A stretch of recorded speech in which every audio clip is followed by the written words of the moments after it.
everybody, and welcome to Take Two Radio. I'm Pam, your host, and with me tonight is my co-host, David. Hello, David. Hi, Pam. How are you this evening? Dry, I hope. Hi. Only because I haven't gone outside, and I'm assuming you are as well. I am dry, yes. we both been having contests.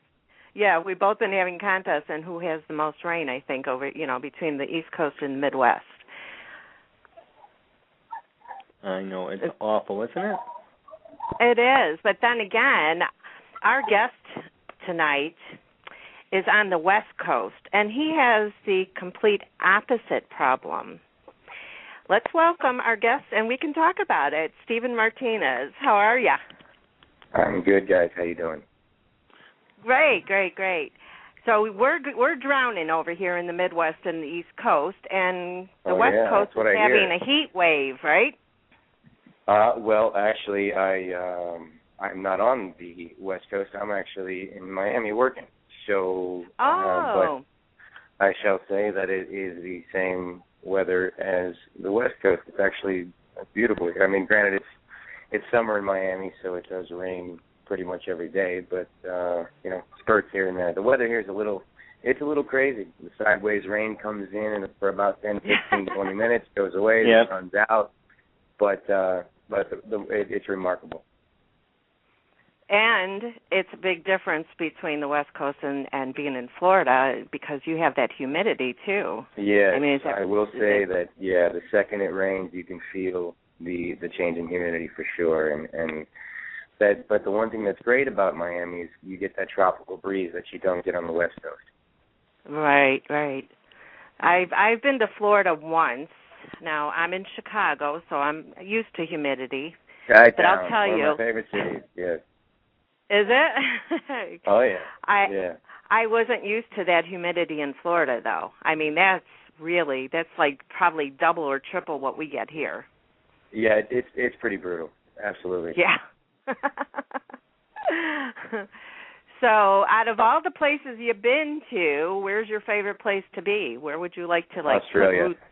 Australia. I was just actually. I played golf this afternoon with Marty Nolasco, and he's the guest on one of the guest stars on the show this week, and we were working together, and we went out today and we played some golf, and we were talking about Australia because we had both had the pleasure of working there, and if I had the opportunity and the ability to be able to move there immediately, I would 100% do so. I am in love with Australians. I'm in love with Australia in general, and it's just so peaceful there. It's so sort of easygoing and laid back. And the problem is, and Marty made the best joke of all. He said, the greatest thing about Australia is that it's so far away, and then the greatest thing about Australia is that it's so far away. So, it's a great place, yeah, for sure. Yeah, I have a few friends that live out there, and I would love to visit them one day. I just don't know if I could handle 24 hours on a plane because I'm a bad flyer. So they'd really have to knock me out. Yeah, the flight's pretty brutal for sure. We, when I did that show, Monarch Cove over there, we flew into Brisbane. So I think that was about, give or take, 17-hour flight. And but it was an odd sort of paid vacation, if you will, Right. Yeah. But great. And I love listening to them talk too. So of course, the accents are wonderful. But it seems like when my friends will call me and they'll be talking to me and they'll be making a statement, they kind of end with a question mark. It sounds like the last part of their sentence goes up in their voice. Did you ever notice that? Mate? Yeah, they do that. They do that a lot. Yeah. Yeah, they do. I always get a kick out of that. Yeah. So you're in Miami and you're filming some more Burn Notice? I am. I've had the great privilege and honor to be a part of this show a lot longer than I anticipated, and I can't thank USA Network and Burn Notice and the Burners, as they call them, enough. Yep. It's been such a a remarkable experience for me at this stage of my career, and I think that this is perhaps one of my better opportunities, if not one of the best that have come so far, and I'm having a blast. I wasn't supposed to be here as long as I am. They've thankfully kept me around, so I have no complaints. I love it, and it's a fantastic show to be a part of. I've watched it from day one, and it's breaking my heart that they're going to be canceling the show. So. Yeah, I was getting ready to say, so you're not a Carlos fan, I take it. Well, you know what? I have a little bit to say about it. I have a little bit to say about that. Okay. Sure. First, I knew, I had heard rumor that, Gabrielle Anwar's character, Fiona, was going to have a new boyfriend. Yeah. And right away, because I'm such a big Fiona and Michael fan, I was like, oh, this is not going to be good. And then I heard that it was going to be you, and I thought, okay, let's give him a chance. Oh, well, I'll take that as a compliment. Thank you.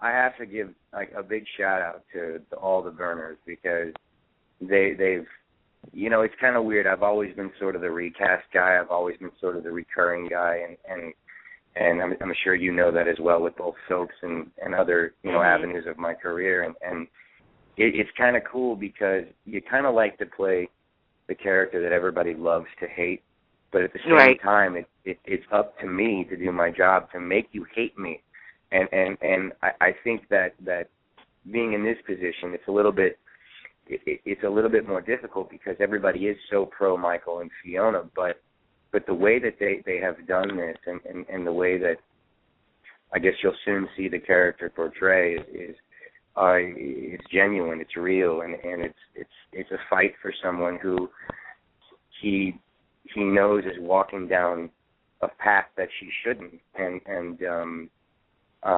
truly wants the best for her. But it's been so great because the burners have all sort of, I remember when the first episode had premiered, I was actually with my family, and I do seldom watch my stuff, and so my family wanted to watch the show, and I was with my mom and my nephew and her fiance and so forth, and so I was a little bit upset in terms of how, because some of my entrance into the scene was edited a little bit differently than we anticipated it to, and it was half the scene was cut forth, and so I was bothered because nobody got a real true entrance of who this guy was, and right. So it kind of shocked everybody. I know that you guys have heard Fiona speak of Carlos prior, but it was more so of just kind of in passing, and that there's a guy that I'm seeing, and all of a sudden this guy just shows up out of the blue and he's kissing her, so it was like a major shock for everybody, and but it was so cool because the first day everybody was sort of hating this guy, and then the second episode came, and by then it was my shout out to the burners are that thank you, because they've actually sort of been like, okay, all right, okay, we can kind of see her go that route. Okay, we're not so upset right now. I mean, of course they do want to see Fiona with Michael, and I can't tell you how the show ends, but I know they're in for a surprise, and I want to thank them for giving me, I guess, that big hug, if you will, because oftentimes it's difficult when you do fight against an audience, and sometimes they don't recognize the fact that we don't write it. Right, I know. That's true. We don't write it. No, you were just hired to do what they write, and that's it. And people have to step back sometimes and think about that, Exactly. And the way, like you said, the way they've written you in there, it's not really a shock to us because of her and Michael breaking up the way they did, and that they're going to move on with their lives, and Michael's not been around per se, and it just was like, I guess the the one part that made me sad was when Fiona was standing there and Michael had come out and she's smiling, and then all of a sudden, or it was the opposite. And then Michael's standing there smiling. She came out, and then she comes running up to you to kiss you instead of him. I was like, oh, well, poor Michael. The edit was great. The edit was fantastic because I loved how they did shoot that, because they had me sort of hitting back. I mean, you couldn't really see the angle where I was, but I was standing back on the opposite side of the ambulance, and so the way that the camera angle was shot, it does look like she's smiling at Michael, and vice versa. And it was kind of that sort of shocking moment, because it was the first time that you see them close together again, but yet in that same proximity, here comes this dark-skinned Latin guy that out of the blue is like, oh, okay, all right, well, so that was the true moment of, okay, she's really with someone else, and exactly. It was, it was a great episode. I have to give Jeffrey a lot of props for that. He had a lot of work both as the actor and the director, and he did a fantastic job directing that episode. I thought that episode was edited well. I thought it was put together well. I thought it was just all around. It was a great episode. Well, do you know that there's a petition going around trying to save Burn Notice? Yep. I've heard something about that. I didn't know if that was true. I can't comment on anything. I wish I could. We don't expect you to. But I wish the show would stick around. I mean, for all of our selfish reasons, if you will, because of course it's a great show. It's been a flagship show for USA now for 6-7 years, and it's done incredibly well for the network, and and for their careers as well. And I think the show is. I've become friends now with some of the writers on the show, and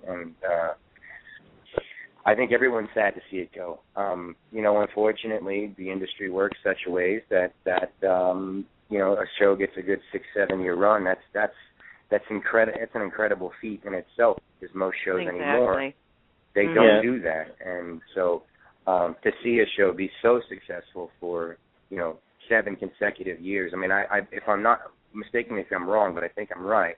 Or correct me if I'm wrong, but I believe that we came in on the premiere episode alone 25% higher than we were all 6 seasons. So that's something about the show. Yeah, if I'm not mistaken, I believe those are the numbers. And for that to premiere at that time, and I believe the numbers were the same on the 100th episode, and that's also fighting against the NBA. So there's something to be said about a show that has that kind of following and that kind of support and that kind of success. Yeah. Well, I'll tell you, when they killed off Michael's brother Nate, there was such an uproar on Twitter. I can't even begin to tell you. It was just unbelievable. Yeah, Seth Peterson used to play his brother, and my gosh, I have TweetDeck up, and so on TweetDeck you can put up certain columns, and I put at Burn Notice, and there was so many people so upset about it, and there was petitions, there was people tweeting to the writers and to USA, and you got to bring Nate back, let this not be for real. So we're very, very, very dedicated to that show and to the main characters. So we're gonna try our best to make it so there is a season 8. It's been happening more and more over the last few years.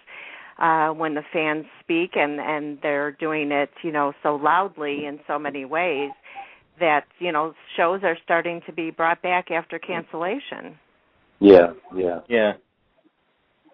They just did that with Drop Dead Diva. So let's hope I don't die then, because that would don't. Really no, then we'll be back on Twitter. Exactly. Yeah. Exactly. Yeah. No, but I'm very happy that you're on there. I mean, I've watched you since General